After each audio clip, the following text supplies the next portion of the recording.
So what I really think was cohesive or consistent about this EP, even more than the meaning, was the lyrical imagery. I used a lot of earth imagery throughout this.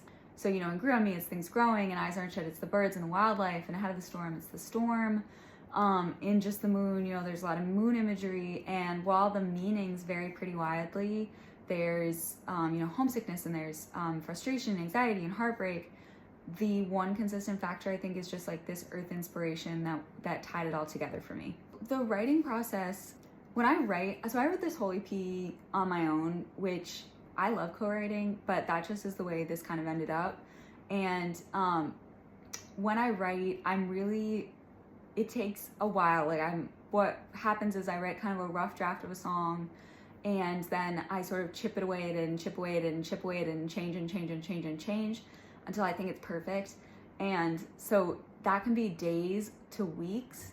So what might happen is like I like a pre-chorus or the verse or the chorus, and that's like from the first time I write the song, that's the only thing that stays, and then I'm writing a totally different song around it. The recording process was really cool for this.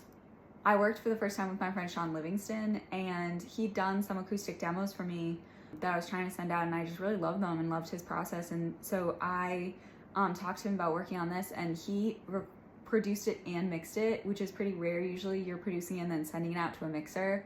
And I think what was great about that was that we could really, I feel like, get even more playful with what we were doing, because we could really see where it was going along the way, because we were mixing it as we went. So we could really get a sense of like what it was shaping up to be, versus kind of being like, okay, well, this is our part, and then we're gonna send it out to someone else to do like their part.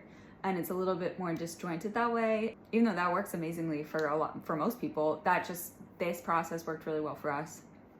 So I got to work with a great team. I mean, I've already mentioned Sean Livingston, who produced and mixed. I got to work with my fiddle player, Holly Odell, who's an amazing Celtic fiddler.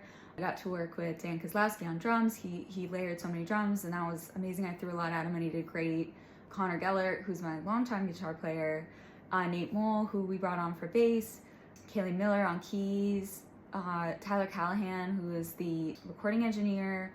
And Preston Cochran, who mastered it. So it always takes a lot of people to make a project come together, and I definitely got lucky with a great group.